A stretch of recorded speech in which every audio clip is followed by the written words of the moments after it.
आम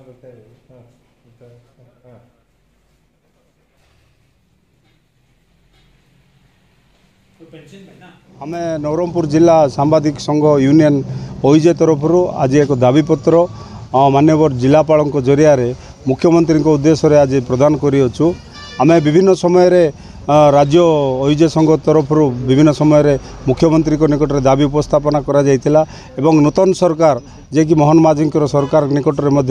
राज्य ओइजे संघ दाबी रखिथिला एवं तांग सहित विचार विमर्श करा जायतिला जे सांबादिक मानकर किछि दाबी अछि ताकू पूर्ण करा जिबा पे से प्रतिश्रुति देइथिले किंतु सरकार 8 मास बीती जाइथिले मध्य आमर कोनोसी दाबी पूर्ण हो पारि नै। तेणु आम एवं दाबीपत्र माध्यम अनुरोध करुचु आगामी 18 तारिख जो विधानसभा अच्छी से विधानसभा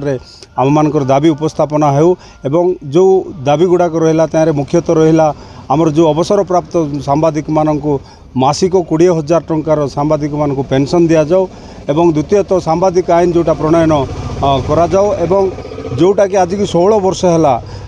जो 16 वर्ष है सांबादिक अधिस्वीकृति कमिटी नहीं ताकू प्रचलित करा जाऊ ए सब रही आमर मुख्य दाबी। तेणु आम सरकार को एवं अनुरोध करुचु जदि आगामी दिन में आमर ये दाबी न पूरण हुए ताहले आम राज्यव्यापी आंदोलन करने को बाध्य होबो।